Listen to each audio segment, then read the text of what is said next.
3 au verset 3. Vous y êtes? Proverbe chapitre 3 au verset 3. Proverbe chapitre 3 au verset 3. Proverbe chapitre 3 au verset 3. Si vous êtes là pour la première fois, n'hésitez pas à vous abonner sur cette chaîne et que le Seigneur vous fasse énormément du bien. Et que la grâce de Dieu soit sur vous. Que Dieu vous soit favorable. Ok?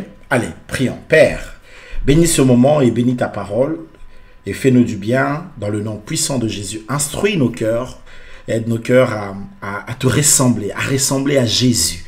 Lui l'essentiel et l'idéal. Au nom de Jésus, nous disons Amen. Proverbe chapitre 3, verset 3. La Bible dit que la bonté et la fidélité ne t'abandonnent pas. Lis-les à ton cou, écris-les sur la table de ton cœur. Tu acquerras ainsi de la grâce et tu auras une raison saine aux yeux de Dieu et des hommes.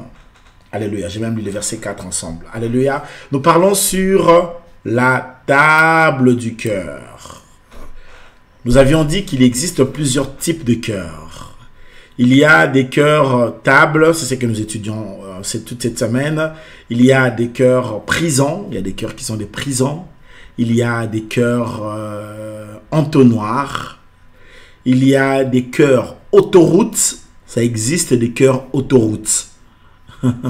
Alors quelqu'un dit, mais c'est quoi ça? Je sais. Alléluia. Donc il y a plusieurs types de cœurs. Ça existe.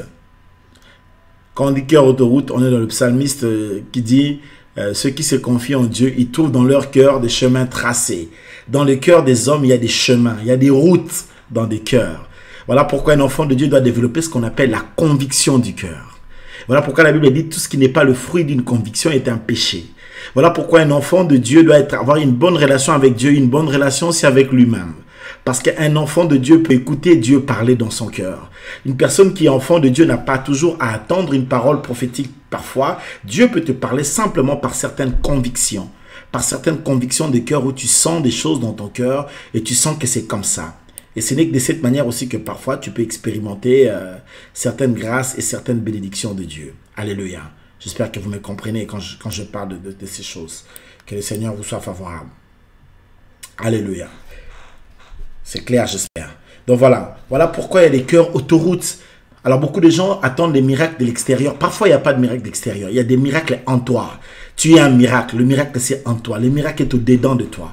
Dieu l'a mis en toi. Chaque chose que tu cherches hors de toi ne se trouve pas hors de toi. Ça se trouve en toi. Alléluia. Toute bénédiction que tu crois que ça sera hors de toi, Dieu n'a pas mis une bénédiction hors de toi. Il a posé en toi. Ça se trouve en toi. Voilà pourquoi même quand Adam cherchait une femme, la femme était en lui. Gédéon, Dieu lui a dit, il y a une force en toi. Vas-y, lève-toi, jeune homme, va avec la force que tu as. Tu peux lire tous les hommes de la Bible. Tu vas voir qu'ils ont trouvé en eux ce qu'ils croyaient trouver à l'extérieur.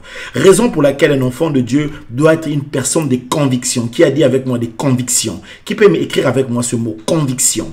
Quelqu'un, un enfant de Dieu doit être quelqu'un des convictions. Il faut avoir des convictions dans des choses qu'il fait. Quand quelqu'un a des convictions, il est convaincu de ce qu'il fait. Cette personne-là est stable. C'est une personne équilibrée parce qu'il sait en quoi il croit, il le sent en lui. Et parfois, quand on a des convictions, on n'a pas toujours les mots pour expliquer les choses comme on les sent. Mais on le sent. Alors on te dit, explique-nous comment. Tu dis, écoute, je ne sais pas comment je peux vous expliquer. Mais ce que je sais, c'est que c'est comme ça. Et c'est comme ça, je n'ai pas après des mots intelligents pour expliquer les choses que je suis en train de sentir au-dedans de moi. C'est plus profond que moi. Et Dieu nous a donné à être des hommes et des femmes convaincus. Alléluia. Quelqu'un qui a des convictions, c'est quelqu'un qui va avoir des rêves, c'est quelqu'un qui est capable de bâtir des choses. Bien aimé, nous sommes appelés à bâtir et à faire des choses, non pas parce qu'on a l'argent, mais parce qu'on a la conviction de faire la chose. Bien aimé, il y a d'autres personnes qui ont besoin de l'argent pour faire quelque chose. Mais nous, moi et toi, en tant qu'enfants de Dieu, nous avons d'abord besoin de la conviction. Alléluia. Et quand la conviction est là, l'argent viendra. Quand la conviction est là, la bénédiction elle est là. Quand la conviction est là, l'élévation viendra. Il y aura la réponse, mais Dieu répond aux convictions. Voilà pourquoi, les jours on parlera sur les cœurs autoroutes. Tu comprendras de quoi il s'agit. Et là, tu vas comprendre les mystères. Tu vas comprendre que ton cœur est un gisement. Ton cœur est un est une gibecière. C'est comme ça qu'on dit, je crois. Ton cœur, c'est un gisement. Ton cœur, c'est une source, ton cœur. Le cœur de l'homme, c'est un miracle. Le cœur de l'homme, c'est quelque chose de fort. Voilà pourquoi il ne faut pas pleurer en disant que je n'ai rien. Tu as un cœur, tu as des convictions, tu as des choses à l'intérieur de toi. Crois en ça. Même sur base de rien. Commence avec les convictions que tu as. C'est déjà quelque chose. Bon, que Dieu vous bénisse. Alléluia. Est-ce qu'on peut dire un amen très fort? On peut dire un amen ce soir. Alors, nous sommes en train de parler ce soir de la stabilité, de la serviabilité comme donne du cœur. Alléluia. Et ce dont nous parlons ce soir comme donne du cœur. Que Dieu vous bénisse. Et ce soir, nous abordons sur ce sujet avec beaucoup de conviction. J'aime bien faire des choses par conviction. Alléluia, que Dieu salue. La bonté, la fidélité ne t'abandonnent pas, ni les à ton cou, écris-les sur la table de ton cœur. Alléluia. Et nous avons pas mal parlé sur le cœur, la fonction de la table, etc. Et nous sommes en train d'avancer là-dessus. Nous devons d'abord comprendre c'est quoi le cœur. Le cœur, c'est ta pensée. Le cœur, c'est tes émotions. Le cœur, c'est ta volonté. Le cœur, c'est le siège de ta personnalité. Ici, il s'agit de ta personnalité. C'est ta personnalité. Alléluia. Les gens réussissent parce qu'ils ont, quand ils ont un bon cœur. Ça veut dire que leur cœur est libéré des pressions, leur cœur est libéré des parasites. Parce qu'il arrive souvent que le diable bloque beaucoup d'enfants de Dieu au niveau du cœur. En laissant évoluer, on ait des mauvaises pensées, des émotions négatives. En laissant se développer, on a une personnalité trouble. Voyez-vous, en laissant évoluer, on a des volontés qui n'ont rien à voir avec la probité morale, ni avec les choses qui sont vertueuses. Et ce qui fait que des fois, il y a certains enfants de Dieu qui sont brouillés, qui entrent dans un bisbrouille, et qui font parfois le cercle vicieux, et qui n'arrivent pas à comprendre pourquoi ils n'arrivent pas à évoluer. Parce que peu d'enfants de Dieu comprennent que c'est dans le cœur que c'est fait les choses. Alléluia. Comme on dit avec moi, tout se passe dans le cœur. Come on. Tu peux dire avec moi ça, tout se passe dans le cœur. Alléluia. Et c'est pas en vain que quand Dieu nous rencontre, il change nos cœurs. Il change notre personnalité. Pour avoir la personnalité de Christ. Alléluia. Pour avoir en nous les pensées de Christ. Pour avoir en nous les sentiments qui sont les sentiments de Jésus. Et quand nous sommes remplis des sentiments qui sont partagés dans le cœur de Dieu, les sentiments de Christ, nous vivons comme Dieu sur terre. Nous reflétons les émotions de Dieu. Nous sommes remplis de la pensée de Dieu. Et nous sommes aussi divins. Alléluia. Voilà, nous allons maintenant parler aujourd'hui sur des choses importantes encore. Donc, lorsque nous avons la table, hier nous avons parlé que la table était disponible, n'est-ce pas? Elle était là. Maintenant, il y a encore une autre fonctionnalité en rapport avec le cœur table. Le cœur table, c'est ce cœur qui est fixe. Comment on dit avec moi? Mon cœur est fixe et ferme. Tu peux dire ça avec moi? Mon cœur est fixe et ferme. Alléluia. Bien-aimé, un cœur table, c'est un cœur qui est fixe. Vous savez, des fois, vous pouvez avoir dans votre maison une table qui n'est pas très bien assise. Elle est là, elle peut être belle, elle peut être jolie, mais quand elle n'est pas très bien assise, elle peut être en train de bouger. Alléluia. Nous étions en train de manger au restaurant il y a quelques jours là à Amiens et les amis qui étaient avec nous avaient pris une table qui bougeait un peu. Je crois qu'ils sont en train de rigoler quand j'en parle maintenant là.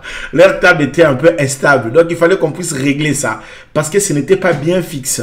Et même quand on pose un repas, lorsqu'on pose un repas sur une table, supposez qu'on vous met du chocolat chaud sur une table qui n'est pas fixe, il y a risque que la table soit salie. Il y a même risque que vous puissiez salir vos propres vêtements. Il y a risque que vous n'arrivez pas à bien manger. Vous risquerez de manger, mais la table est en train de bouger. Et ce n'est pas intéressant de voir une table qui est en train de bouger, n'est-ce pas? Et le cœur de l'homme, et ton cœur est aussi en forme de table. Et ce soir, je ne sais pas si la table dans laquelle tu es, je ne sais pas si cette table-là, elle est fixe ou si cette table-là, elle est agitée. Ça, je ne sais pas. Alléluia. Mais il y a des gens qui ont un cœur qui est fixe, une table de cœur qui est vraiment fixe, qui est fixe. C'est fixe. Et quand c'est fixe, on peut s'appuyer. Quand c'est fixe, on peut poser des choses importantes. Mais quand ce n'est pas fixe, ça bouge. Et quand ça bouge, ce n'est pas intéressant que ça puisse bouger. Il y a des choses sur lesquelles on ne peut pas mettre. Dieu ne peut pas poser certaines choses dans une table qui n'est pas fixe. dans un cœur qui n'est pas fixe. Il y a de ces enfants de Dieu, des gens qui prient aussi, mais qui des fois ont une personnalité double, une personnalité trouble aussi. Il y a des gens parfois qui vacillent dans la vie. Tu peux avoir des amis, mais tu as une amie à toi qui vacille. Tu ne sais pas quel comportement cette personne a. C'est une personne à plusieurs facettes. Il y a des gens qui ont des troubles des émotions, des troubles des pensées. Et tu ne sais pas comment la personne pense. Alléluia. Et quand tu vis avec des gens, une personne, même peut-être toi-même, tu sens que parfois tu as une sorte de trouble de personnalité, trouble d'émotion, trouble des pensées. Tu n'arrives pas à avoir une seule pensée, tu n'arrives pas à rester fixe. Lorsque quelqu'un n'est pas fixe, il est dangereux de poser des choses précieuses sur une table qui n'est pas fixe. Des fois, Dieu, avant de venir poser certaines choses dans nos cœurs, il attend que nous soyons fixes. Comme on dit avec moi, je suis fixe et ferme. Est-ce que tu peux dire avec moi, je suis fixe et ferme. Dieu veut que tu sois une table qui est fixe et une table qui est ferme. C'est pourquoi tu vois des fois Dieu il fait un travail d'affermissement. Avant même de commencer à bénir Israël, avant de la mener dans la terre promise, il devait affermir son cœur. Parce que si ton cœur n'est pas affermi, il y a des moments où tu peux être surpris par toi-même. Il y a des gens qui se découvrent faire certains mal alors qu'ils ne savaient pas que ces mal-là existaient dans leur cœur. Et simplement lorsqu'ils ont une certaine position, certaine stabilité dans la vie, ils ont révélé leur vraie nature. Pourquoi? Parce que ces gens-là n'étaient pas fixes. Mais quelqu'un qui a Christ, qui a accepté Jésus, doit être fixe.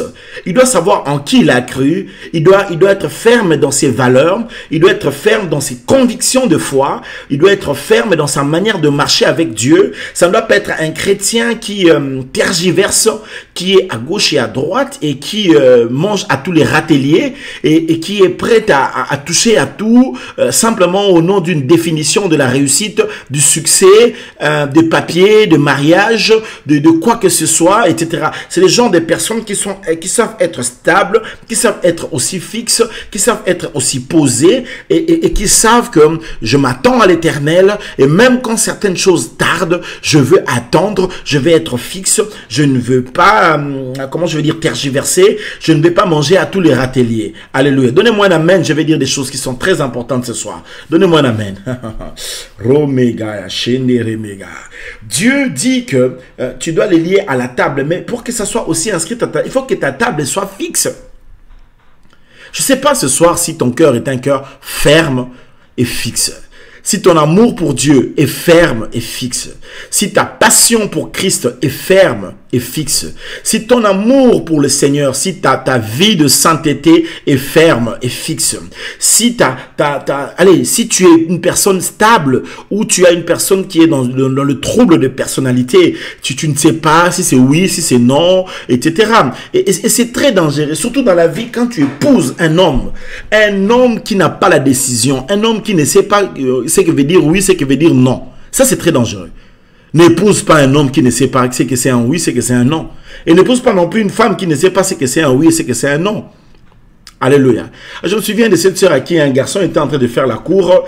Et elle ne veut pas dire non au monsieur parce qu'elle dit que si je lui dis non, il va être choqué. Mais je ne veux pas de lui, mais je ne peux pas lui dire non. Je ne veux pas lui dire non, je ne lui dirai pas non. On va seulement rester comme ça. Il peut seulement me suivre comme il veut pendant 5 ans, 10 ans, ça ne fait rien. De toute manière, jamais je ne vais accepter. Mais dis-lui que tu ne vas pas accepter. Il dit non, je ne peux pas lui dire. Tu vois, ça c'est une personne qui a un problème de fixation. C'est une personne qui a un problème de la stabilité. Alléluia. Il faut être stable. Quand tu veux pas quelque chose, tu veux pas. Quand tu la veux, tu la veux. Ou alors je vais parler de ces gens d'hommes qui aiment tout le monde. Ces gens de garçons qui draguent toutes les filles. Toutes les filles ne sont pas dragables. Frère, c'est pas sérieux. Donnez-moi la main que je parle. Donc, tu vas voir, le monsieur, il drague la grande sœur, il drague la petite sœur. Il drague la cousine. Mais toi, tu es comment? Est-ce que c'est normal? Tu ne peux pas te mettre à draguer tout le monde comme ça. Tu dragues les copines de ta femme. Donc, il y a des femmes comme ça qui vivent avec des hommes et elles se sentent même en insécurité de laisser sa petite sœur avec son mari. Parce qu'il sait que si je laisse ce gars-là, lui, il est comment on appelle ça dans le langage courant un peu vulgaire, c'est un coq. Soso, un coq, hein, je crois. Un coq qui a l'habitude de coq. Vous voyez, le coq, ils ont toujours l'habitude je sais pas moi, comment on appelle ça? Bah, dodo, comment on dit que dodo en français? Je sais pas moi. Tout le temps, ils ont leur bec sur le sol en train d'essayer de manger quelque chose, etc. J'essaie d'expliquer ça. C'est un peu ça. Alléluia. Et il y a des hommes comme ça, instables.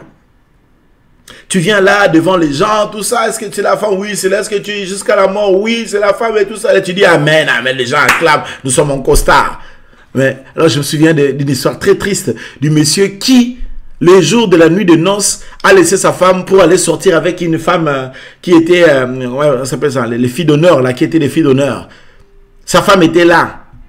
Elle dit à sa femme, non, je suis fatigué aujourd'hui, comme on a eu une grande journée, je vais dormir, on va manger le miel de la nuit de noces le jour suivant. Et c'était ça le deal. La femme a compris, dit oui, peut-être si on était fatigué, etc. Pendant que la femme dormait, voit seulement son mari s'est levé. Alors la femme est restée, elle dit, oh, c'est quand depuis il est parti, ça fait 15 minutes, il ne revient pas, qu'est-ce qu'il allait faire là-bas? Je crois qu'il était allé simplement se soulager et puis revenir. Et quand la femme va suivre comme ça, il va attraper le monsieur la même nuit de la nuit de noces en flagrant délit. En flagrant délit, la femme l'attrape dans une partie de plaisir. Comprenez ce que je veux dire? Et imaginez l'état émotionnel de cette femme. Elle fait quoi? Elle continue, elle arrête, elle divorce. Est-ce que... Alléluia. Et c'est compliqué. Donc là, elle a en face d'elle un homme qui est instable. Un homme qui n'est pas fixe. C'est aussi le genre d'homme, quand même il faut que quelque chose se fasse, il va toujours chercher conseil auprès de ses amis. Il faut que les autres personnes lui disent comment il doit gérer la chose. Les autres personnes doivent lui dire quel est le nom que tu dois donner à ton enfant. Les autres personnes doivent lui dire comment est-ce que tu dois faire ceci, etc. Et quand tu épouses un homme comme ça qui a besoin tout le temps, même si vous parlez vous deux, lui a tout le temps besoin d'un avis extérieur pour venir trancher, là tu es dans une situation difficile et c'est un vrai casse-tête chinois. Tu n'es pas sorti de l'auberge. Il en est pareil si tu épouses une femme comme ça, qui pour qu'elle fasse tout, là tu rappelais sa maman, maman, qu'est-ce que tu en penses? Papa, écoute, en fait on voulait changer de voiture, qu'est-ce que tu penses papa? Tantine, toi tu es avec ton homme, ton mari, c'est lui et toi que vous parlez, vous voulez changer de voiture. Qu'est-ce que ton père a venir donner un point de vue ou ta maman dans cette histoire? Il y a des filles comme ça. Hein? Elle va appeler d'abord ses copines. Elle va appeler... Tu cherches quoi? Dans la vie, il faut savoir être fixe. Il faut savoir être stable. Quand tu t'engages, la Bible dit que ton oui soit oui, que ton non soit non. Alors toi, tu es dans le oui, non. Oui, non. Donc, tu es dans le oui et tu es dans le non en même temps. Après, on ne sait pas si c'est un oui, si c'est un non. Et il y a des gens qui créent un flou artistique et ça reste comme ça. Et ça aussi, ça peut être sujet à une réalité spirituelle parfois. Il y a des gens qui ont des problèmes spirituels comme ça où vous sentez une instabilité. Bien aimé, dans le travail que je fais, j'en rencontre régulièrement des situations pareilles. Des hommes qui ne sont pas fixes, qui ne sont pas stables. Des femmes qui ne sont pas fixes, qui ne sont pas stables. Des fois, Dieu aussi a du mal à bénir des gens qui ne sont pas fixes, qui ne sont pas stables. Parce que même cette vie de stabilité, de fixation, doit aussi être en relation avec Dieu. Dieu reproche un jour à Israël de clocher de deux côtés dans 1 Roi chapitre 14 ou chapitre 18 avec l'histoire de balles, des balles qui, 1 Roi 14 je pense, des balles qui descendaient, le feu devait descendre. Dieu leur dit jusqu'à quand clocher, le prophète Élie leur dit jusqu'à quand clocherez-vous de deux côtés. Donc tantôt ils allaient chez Baal, tantôt ils venaient chez l'Éternel. Et il y a des enfants des gens aussi comme ça. Un moment ils prient, là il invoque l'Éternel, un moment aussi là un peu aussi c'est Mpungu. Il mélange Dieu avec le Bokoko. Il prie Dieu, il prie l'Éternel, mais là aussi à côté, comment on appelle ça, un talisman. Il a aussi à côté un peu des bougies rouges qu'il va brûler, faire certaines incantations avec des bougies, faire des prières avec des bougies rouges, etc. Et en même temps, la même personne est en train de prier, en même temps, la même personne est en train de faire des incantations, en même temps, la même personne... En fait, il mélange et Dieu, et il dit, ah maintenant, tous ces dieux. Dieu n'est pas dans le syncrétisme. Dieu n'est pas dans le syncrétisme. Le problème de Dieu, alors il faut que tu le comprennes, c'est que Dieu est un Dieu jaloux. À partir du moment où tu associes un autre Dieu dans ta relation avec Dieu, Dieu se retire de la relation. Il ne partage pas sa gloire avec les gens. Il ne partage pas sa gloire. Dieu n'a jamais partagé sa gloire. Sa gloire est à lui. Alléluia. Donc Dieu, tu ne peux pas le mélanger. Alors c'est ce que je ne comprends pas souvent, tu vois. Il y a des gens qui mélangent Dieu. Il a et Dieu, et il a aussi et d'autres. Et tu vois, il consulte à la fois les marabouts, il consulte à la fois les vaudous, les gens là du Bénin ou du Sénégal, à qui il envoie aussi, on consulte pour lui. Et il est là en train de faire de l'astrologie, mais il est là aussi en train de prier. Donc pour lui, Dieu c'est un tout. L'Éternel ne marche pas comme ça. À partir du moment où tu as ajouté quelqu'un, il n'a même pas t'informer. Lui se retire. On ne mélange pas Dieu. Nzambe basangi sakaete. On ne mélange pas Dieu. Il n'aime pas ça. Alléluia. Et il n'y a pas un péché pour Dieu qui soit si grand que le péché de l'idolâtrie. Il n'y en a pas. Ça n'existe pas. Il n'y a pas un péché comparable à l'idolâtrie. Parce que Dieu nous a créés, parce que Dieu ne pouvait pas s'adorer lui-même. Il nous a créés pour le faire. Et si maintenant, alors qu'il nous a créés pour le faire, nous prenons cette adoration-là, nous le donnons à quelqu'un d'autre, il se fâche. Voilà pourquoi Jésus a dit, Dieu demande des adorateurs. Dieu recherche des adorateurs. Jean chapitre 4, il dit que, car c'est des adorateurs que Dieu demande. Dieu lui-même, il demande. Donc, il faut que dans ta relation avec Dieu, que tu sois stable. Je ne sais pas comprendre ce christianisme d'aujourd'hui, où tu vas voir quelqu'un, il prie beaucoup et il vit sérieusement dans l'impudicité. Donc, il sait faire les deux à la fois. Il sait être une personne qui prie beaucoup et aussi une personne qui vit aussi dans les péchés. Il sait mélanger les deux choses. Mais vraiment, tu dois être génial. Parce que ça ne devrait pas se faire. Parce que l'un devait chasser l'autre. Normalement, quelqu'un qui prie devait avoir le dégoût du péché. Mais là, aujourd'hui, on est dans un christianisme où tu vas voir les gens, ils prient beaucoup et puis ils pêchent aussi beaucoup. Ah! Alors, j'ai demandé à une personne, comment tu arrives à faire les deux en même temps? Franchement, comment tu arrives à mélanger et la sanctification et le péché ensemble dans un même corps? Alléluia. Problème de stabilité. Cette personne-là prie, mais c'est aussi une personne qui demeure dans les péchés. Ça ne devrait pas faire ça parce que normalement la prière devait dégager la vie du péché. Normalement. Mais tu vas rencontrer une personne comme ça. La personne prie beaucoup. Quand il faut jeûner, la personne jeûne. Mais quand il faut aussi pécher, la personne est un professionnel du péché. Et puis il est à l'aise dans les péchés. Ça ne lui dit rien. Ça ne devrait pas marcher ça. C'est soit l'un ou l'autre. Ça ne peut pas se faire. Donnez-moi un amen. Si vous êtes avec moi, donnez-moi un amen, s'il vous plaît. Est-ce que je peux avancer? Donc, la relation avec Dieu, la stabilité, c'est aussi ça. Être stable dans ton amour pour Dieu. Être stable dans ta relation avec Dieu. Être stable dans la passion que tu as pour Jésus. Être stable dans l'amour que tu as pour le Seigneur. Tu n'as pas à mélanger Jésus à autre chose. Tu n'as pas à mélanger les choses. Tu dois aimer Jésus passionnément et te donner à lui et croire en lui et le rencontrer et vivre avec le Seigneur Jésus. Et être vraiment amoureux de lui sans pour autant le mélanger dans un brouhaha, s'il faut dire ça comme ça. On est dans un truc où on ne comprend même pas. C'est une sorte de brouillard. Je peux avancer? Can I continue? Ok, je vais avancer. Alors, aussi dans la stabilité, il y a la stabilité envers les autres. Désolé, je ne sais pas comment vous aider. La stabilité avec l'autre. C'est comment la stabilité avec l'autre? Ça veut dire que quand quelqu'un est stable, même quand il est avec ses amis, c'est pas les gens de personnes qui disent oui à tel et puis qui disent non à l'autre. Vous comprenez? Sur le même sujet, mais quand il a parlé, il a eu 3 points de vue différents. Quand l'autre lui a parlé, il a dit oui. Quand tu as un ami avec toi qui fait quelque chose qui est mal, il faut avoir le courage de dire que ça c'est mal. Je suis désolé, je suis quelqu'un de véridique dans la vie. Après je le dis avec une certaine douceur, avec certain amour, mais quand je dois dire que cette chose n'est pas bien, je te le dirai que ça c'est pas bien. Si quelque chose est mal et que tu demandes mon point de vue, si je sais que c'est mal, je ne vais pas être en train de tergiverser, te dire oui c'est mal mais pour toi, toi tu peux le faire. Non, je ne te dirai pas ça. Je te dirai clairement. Alléluia. Je te dirai clairement que ça c'est pas bon.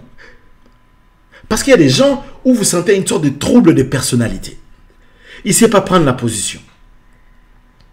Allez, tu as maintenant un conflit entre ta femme et ta famille. Ils ne s'entendent pas. Qu'est-ce que tu fais? Tu donnes raison à ta femme, tu donnes raison à ta famille. Ça ne se fait pas. Il faut bien que quelqu'un ait tort. Alléluia. Là, tu as en face de toi quelqu'un d'instable. La personne ne sait pas prendre une position. Frère, si ta femme a tort, même si elle a tort, et que même si tu dois la protéger, parce que tu dois la protéger au devant de ta famille, tu vas dire que non, écoutez, tu vas essayer de gérer les choses, mais du moins, tu vas dire à ta femme, chérie, tu avais mal agi. Il y a des femmes qui, avec des hommes qui se comportent très mal. Mais qui quand l'homme lui parle, comment je peux dire, et quand il faut que la chose soit dite que c'était mauvais, évidemment, peut-être que devant les gens, tu ne vas pas montrer que c'était mauvais. Mais quand vous allez être vous deux, il faut lui dire que non, cette histoire, ce n'était pas bien. Évidemment que j'ai pris ta position devant les gens pour ne pas te choquer, pour te respecter, mais seulement ce n'était pas honorable. Bien-aimé, tu peux pas dire oui et à Dieu et à Satan. C'est pas normal. Tu peux pas dire oui et au bien et au mal. Ça peut pas se faire. Alors, qu'est-ce qui se passe dans la réalité de beaucoup de cœurs? Il y a des gens qui sont indécis. Il sait pas ce qu'il veut. Il sait même pas faire un jugement. Il sait pas porter un jugement de valeur. Et là, ce n'est pas bien. Il faut savoir dire que ça, c'est pas bien. Ça, c'est bien. Et c'est pas simplement question de belle famille, etc. Même dans la vie de tous les jours. Quand tu vis avec qui que ce soit. Même si tu es mon chef, on est au bureau et que quelque chose a été mal fait, que le chef avait mal fait, peut-être que je ne vais pas lui reprocher devant les gens, je ne dois peut-être pas le faire, parce que c'est aussi le chef, je ne vais pas le léser. Mais quand je serai en face de lui, je dirai, non chef, cette histoire-là, tu n'avais pas bien calculé les angles. Alléluia. Après, là, il faut encourager quelqu'un quand quelqu'un réussit. Alors, je connais ces gens d'hommes qui n'encouragent jamais leur femme. Quand sa femme fait quelque chose qui est bien, il ne peut jamais dire que là, tu étais intelligente. Tu sais, un homme qui te dit tu es belle, belle ne suffit pas. Il est très difficile à un homme de dire à sa femme qu'elle est intelligente. Souvent, les hommes disent toujours à la femme, tu es belle. Hein? Oh, tu es très belle. Oh, tu es canon. Oh, chérie en moto. Ah. Mais il faut savoir reconnaître que là où elle a été intelligente, dans un domaine dans lequel toi tu avais bloqué, qu'elle avait donné un point de vue, il y avait la sagesse, l'intelligence, reconnais qu'elle a été intelligente. C'est pas mauvais. Tu pêches pas en faisant ça. L'un de ces hommes qui ne dit jamais non. Il m'a dit, pasteur, si je lui dis ça à Kofi Mbamutu, je peux pas lui dire ça. Je lui ai dit, pasteur, tu dis que je puisse la féliciter. Non. Pas question. Je ne veux pas. Donc, dans la relation avec les autres, il faut aussi que nous sachions être dans le oui et être dans le non. Ça veut dire que quand quelque chose est mauvais, on peut dire que c'est non. C'est ça, un cœur qui est fixe, un cœur qui est stable. Il est stable, il est comme ça. Il ne bouge pas. Tu n'es pas, parce que tu as deux amis qui sont en conflit, alors que tu connais bien que l'autre a très mal agi. Qu'est-ce que toi tu fais? Tu dis à celui qui a mal agi, tu avais raison. Et tu pars aussi chez l'autre, là tu dis que tu avais raison. Attends, ils vont parler. Les jours ils vont parler. Les deux ils vont se dire que non, elle m'avait dit que j'avais raison. Elle m'avait aussi dit que j'avais raison. Ah! Et aux hommes de là-haut, ça va se retourner contre toi. Il y a toujours moyen de le faire poliment, respectueusement, en privé, avec, pas en criant sur les gens, pas en gueulant sur les gens, mais en parlant avec une certaine douceur, en disant que non, tu vois, là, ce n'était pas bien. Tu es ma copine. Vraiment, devant l'autre, là, je t'ai défendu. Mais je vais te dire quand même que ce que tu avais fait, ce n'était pas bien. Et des fois, même s'il y a des amis qui se fâchent parce que tu lui as dit la vérité, tu vas voir que ça va l'aider aussi à corriger les tirs. Parce qu'il y a des gens qui ne changent pas parce qu'on ne dit pas la vérité. Un jour, j'étais invité à rencontrer une personne qui était une autorité dans un pays quelconque. Je suis allé lui parler. Et quand je suis arrivé là-bas, je lui ai un peu blâmé. Hein, je peux le dire un peu comme ça. Je lui ai fait beaucoup de reproches. Voilà, il dit ceci, c'est là, tu ne marches pas bien, tu ne marches pas bien. Et quand j'ai fini de parler avec lui, il y avait beaucoup de reproches. Et je suis parti. Il a appelé le gars qui m'avait mis en contact avec lui. Il m'a dit, c'est qui ce pasteur? Il lui a dit, non, c'est John Bizagne. Et tu lui as dit, ah, merci. Il dit, cet homme ici, en tout cas, il m'a dit des vérités. Et il m'a fait des reproches que j'ai fait, des choses que j'ai fait qui ne sont pas bien. Il me dit, mais les autres pasteurs là que tu envoies souvent là, ils viennent ici, ils ne mangent que l'argent. Ils me demandent que l'argent, ils me disent pas la vérité. Papa, maman, frère et soeur, qui que tu sois, moi je suis quelqu'un qui dit la vérité. Même quand tu me donnes 1 million, s'il faut que je te dise que tu dois abandonner la polygamie, je te le dirai en face. Si tu vas plus donner, être partenaire, je suis désolé, mais je te dirai la vérité. Je ne dirai que la vérité. Je peux mettre des formes, je peux entourer ça d'une certaine douceur, mais du moins tu entendras le fond de la pensée Quand Dieu dit que c'est non, je dirais que Dieu n'est pas d'accord. Je ne vais pas mâcher les mots. Je préfère avoir un problème avec des hommes, mais ne pas avoir un problème avec Dieu. Même si cet homme est millionnaire, je veux avoir un problème avec lui. C'est pas grave. Mais je vais être en paix avec Dieu. Alléluia. Je préfère être en paix avec Dieu. Donnez-moi un amen que je parle. Et c'est comme ça dans la vie. Et il y a des gens qu'on peut aider simplement parce qu'on les a aussi dit vrai. Après, je ne demande pas d'avoir des vérités crues, pas des paroles agressives, mais du moins, quand il faut dire des choses, il faut les dire. Aussi dans la vie, un ami qui te dit aussi quelque chose pour te recorriger, pour te recadrer, il le dit aussi bien, tu sens un peu de l'amour dans ce qu'il dit, écoute aussi, ne te fâche pas. Parce que toi aussi, tu as un cœur qui n'aime pas des remarques. Tu aimes simplement qu'on te caresse dans le sens du poil. Alléluia. Il y a aussi des gens comme ça qui n'aiment pas qu'on leur fasse des remarques. Toi, tu as quel genre de cœur? Tu te crois parfait, mais tu n'es pas parfait. Nous sommes tous des humains, nous faisons des erreurs.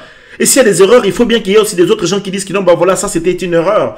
Et quand il y a une erreur, tu reconnais, ah oui, c'était une erreur. Et puis tu répares. C'est comme ça. C'est aussi ça la beauté de la vie. La beauté de la vie, c'est aussi de faire des erreurs. Je l'ai dit, hein, je l'assume. Hein. C'est aussi de faire des erreurs, mais seulement à condition d'accepter qu'on a fait une erreur. Ça fait partie de la beauté de la vie. Dieu n'est jamais étonné quand nous péchons. Dieu s'étonne quand nous demeurons dans le péché. Donc Dieu lui-même, il sait que des fois, tu peux aussi faire des erreurs. Mais il faut le reconnaître. Alléluia.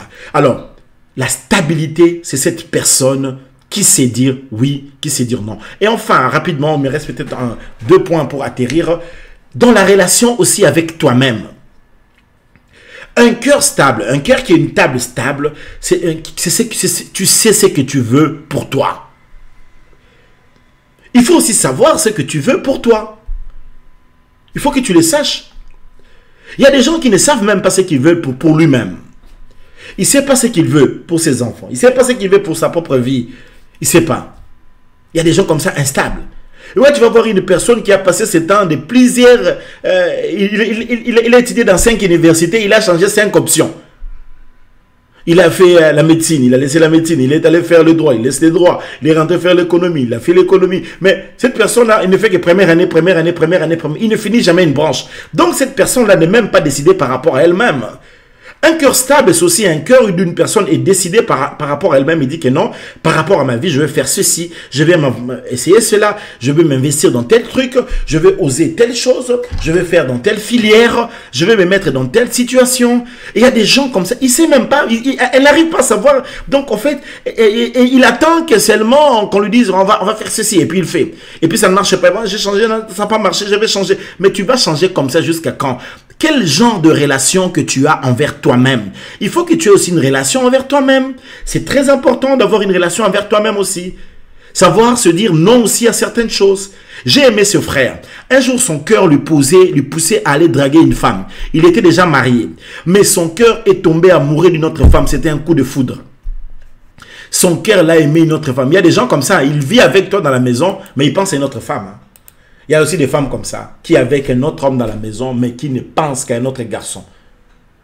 Elle pense à ce gars-là, dit, ah, cet ex-là, ah, Seigneur, ah, Jésus, au secours. Mais elle est dans la maison. Alléluia. Alléluia. Ça existe. Dans la même maison avec son mari, avec sa femme. Mais elle pense, oui, il pense à quelqu'un d'autre. Bon, tu as accepté ce garçon-là, pourquoi? Pourquoi tu l'as accepté? Pourquoi tu as accepté cette femme-là? N'accepte pas des histoires par sentiment, comment je peux dire, par pitié. Oh non, je l'ai regardé, quand j'ai seulement regardé son visage, j'ai eu pitié de lui, je l'ai épousé. On n'épouse pas les gens par pitié. Voilà mon amour, mon néni. Quelle pitié. Alléluia. Oh non, je l'ai épousé par pitié. Toi d'ailleurs, je t'ai épousé par pitié. Quand je te regarde comme ça, je t'ai épousé, je regrette. Pourquoi j'avais fait ça? Et pourquoi tu avais fait ça? Faut pas regretter. Quelle relation tu as avec toi-même? Alors le cœur de ce frère-là lui poussait à aller draguer une autre femme dehors. Alors il avait tellement la pression dans son cœur. Un jour il s'est levé le matin. Il a dit à son cœur, écoute mon cœur, je ne veux pas tromper ma femme. Maintenant si toi mon cœur tu continues à aimer la femme là, allez sors de mon corps, sors, va la chercher, laisse-moi tranquille. Nous tous, les pieds et les mains, nous voulons rester ici. Comme toi, tu veux aller là-bas, toi maintenant sors. Va là-bas. Il dit lui-même que les jours où il a parlé comme ça à son cœur, c'est les jours où son cœur avait écouté. Son cœur est resté calme depuis ce jour-là. Alléluia. Des fois, il faut savoir se dire non. Oui, il faut être stable. Dans la stabilité, c'est aussi savoir se dire non à soi-même. Tu vas t'acheter combien de choses que tu as déjà? Il y a des choses que tu t'achètes, tu les as déjà, tu n'en as pas besoin. Mais tu achètes toujours. Des fois, tu es dépensier ou dépensière des choses que tu as déjà. Tu l'as. Mais pourquoi tu vas t'acheter un truc que tu as déjà? Tu veux t'acheter combien de sacs? Tu veux t'acheter combien de choses? Mais tu l'as. Pourquoi tu veux t'acheter ça? Tu l'as déjà. Des fois, il faut savoir dire non à son corps. Savoir dire non à son cœur. Savoir dire non à ta vie. Savoir dire non, je ne te donnerai pas ça. Savoir se priver aussi. L'apôtre Paul disait, je traite durement mon corps. Il savait dire non parfois. Il y a des gens qui n'ont pas un cœur stable. Tout ce que son cœur lui demande de faire, il veut le faire. Tout ce qu'il veut, non, des fois, il faut réfléchir et dire que non, écoute, je ne dois pas faire ça. Et tu dis non à toi-même. Même quand tu as des besoins, tu as des pulsions, tu es attiré, tu dis non, non, non, non, non. Une personne vit comme ça. La raison doit être plus forte que les émotions, que les sentiments du cœur. Est-ce que vous êtes avec moi? Est-ce que ça vous aide à quelque chose? Si vous êtes d'accord avec moi, dites-moi même j'avance. Aidez-moi avec un petit commentaire. Donnez-moi un j'avance, je vais finir. Alléluia. Et je finis sur ce point ici. Enfin, dans la logique du cœur, c'est aussi ce que nous appelons la serviabilité. La table est serviable. Lorsque nous sommes chez vous à la maison, un jour dit que non, la table est servie. À table. Et là, nous montons tous à table, nous allons manger. Alléluia. Pourquoi? Parce que la table, elle est quoi? Elle est servie. Parce que la table, elle est serviable. À la table, on se sert. Les gens doivent venir choisir et prendre. Que ta vie soit cette table qui dans laquelle Dieu a posé les mets délicieux. Où les gens peuvent venir puiser la bonté, les gens peuvent venir puiser de l'amour, les gens peuvent venir puiser la sagesse, les gens peuvent venir puiser le conseil, les gens peuvent venir puiser la maturité. En fait, que tu sois cette table, que tu aies ce cœur de table, où les gens peuvent venir puiser, prendre quelque chose. En fait, tu sois serviable. La table, elle est serviable. Quand on dit que la table, elle est faite, donc ça veut dire que tout le monde peut venir prendre selon sa quantité. Il y a des gens qui mangent 3 boules de foufou, ils vont prendre 3 boules de foufou. Ceux qui mangent 8 boules de foufou, ils vont prendre 8 boules de foufou. Ceux qui mangent un peu vont manger un peu. À chacun selon, je dirais, à chacun selon sa satiété, quoi. Jusqu'à ce que, en fait, que les gens se servent. Il faut que les gens qui s'approchent de toi, qu'ils aient quelque chose de bien à prendre de toi. Il faut que quand les gens s'approchent de toi, qu'ils aient quelque chose d'instructif, quelque chose de valeureux, quelque chose de bien, et c'est sur ta table. Et ces gens vont se dire, quand j'ai un problème, je vous dis, il y a des gens comme ça, quand tu as un problème, tu sais que même quand tu es pasteur, tu sais que j'ai ce problème, si j'appelle telle personne, cette personne-là va me donner une solution à le problème. Oui, parce que cette personne-là, sur la table de son cœur, elle a ce conseil, sur la table de son cœur, elle a cette sagesse, sur la table de son cœur, elle a cette parole. Il y a des gens qui cherchent simplement une phrase. Et il y a des gens qui ont de la phrase, qui ont de la formule. Quand tu vas chez lui, tu frappes la porte, tu vas avoir une phrase dont tu vas trouver intéressant et ton cœur sera rempli. Alléluia. Alléluia. Alors voilà, nous sommes arrivés presque vers la fin ce soir. Alors j'aurais voulu qu'on puisse prier pour nos cœurs. Il faut qu'on prie pour nos cœurs, pour que ça soit stable, fixe. Alléluia. Que ne soit pas que tu es avec lui dans la maison, mais tu penses à quelqu'un d'autre. Tu dis, ah Seigneur, pourquoi tu m'as laissé épouser ce garçon? Alors je me souviens d'une femme qui s'est réveillée un bon matin et qui était en train de poser la question à Dieu, comment ça se fait qu'il est dans cette maison avec ce monsieur?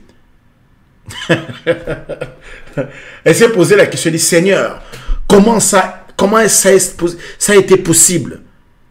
Elle dit, mais non, je me rends compte que c'est pas possible, je ne pouvais pas être avec lui. Est-ce qu'il m'avait envoûté? Ça, c'est un cœur instable. L'envoûtement là, tu n'as pas vu ça quand on dotait, quand on prédotait, quand on a fait tout ça, on a tout fait, il n'y avait pas l'envoûtement. C'est maintenant que tu veux te rendre compte qu'il y avait l'envoûtement. Katouka, ça ne se fait pas comme ça. Alléluia. Est-ce qu'on peut prier? Est-ce que vous êtes prêts qu'on puisse prier ce soir? On va parler à Dieu. Que Dieu donne nos cœurs à être stables. Que Dieu nous donne des convictions évidemment du cœur. Et aussi que nous ayons des cœurs serviables. mais qui servent des bonnes choses. Pas des cœurs qui servent des mauvaises choses. Pas ceux qui servent des colonquins sauvages, mais des cœurs qui servent la vie, qui donnent la vie, qui donnent l'estime, qui donnent l'envie, qui donnent la joie, qui donnent la paix, qui donnent la force, qui donnent des choses, etc. Alors, il faut avoir une vie solaire, comme je l'ai dit, une vie qui brille et qui fait briller les autres. Il y a d'autres gens, un simple sourire. C'est bien dans la vie d'épouser une femme qui sourit. Je vais dire ça avant de finir. J'entends ça dans mon cœur. C'est très beau d'avoir une femme qui sourit dans la maison. Une femme qui égaye ta journée, qui peut sourire. C'est très triste de vivre dans la maison avec une femme qui ne sourit pas, qui est tout le temps en colère. Déjà, les hommes sont de nature, lorsque tu es colérique à la maison, lui aussi deviendra colérique. Lorsqu'il ne sourit pas, et toi aussi tu commences à te fâcher tout le temps. Je ne demande pas de devenir un clone, hein, c'est parce que je te demande, ma soeur, hein, ni à toi, mon frère. Mais la vie, elle est belle quand un couple sourit. Là où il y a le respect, il y a le chef, il y a l'amitié qui est mêlée à... En fait, il est à la fois chef et il y a aussi il est à la fois ton ami. En fait, c'est ça. Ça fait beau. Et la vie, elle est belle comme ça. Qu'une histoire où les gens ne sourient pas, les gens ne parlent pas, et des maisons où personne ne parle, et donc personne même de tous, il n'y a que les jeux de Nintendo des enfants qui est en train de jouer. À partir de ce moment-là, ça devient très compliqué. Bon, je crois que j'ai assez parlé ce soir. J'aimerais qu'il nous reste peut-être 5 minutes ou 10 minutes dans lesquelles on va prier. Est-ce que tu peux prier? Si tu es prêt, écris-moi, I'm ready. Tu peux me l'écrire, je suis prêt, on va prier maintenant. On va prier pour nos cœurs. Que nos cœurs aiment Jésus, que nous ayons une bonne relation avec Dieu, que nos cœurs soient en bonne relation avec les autres personnes et que nos cœurs soient aussi stables avec nous-mêmes. Que nous soyons stables. Est-ce que tu es prêt? J'attends que la première personne m'écrit ça. Je suis prêt et puis nous allons décoller. Et que Dieu puisse vous faire du bien dans cette prière. Si vous êtes là pour la première fois, n'oubliez pas de vous abonner.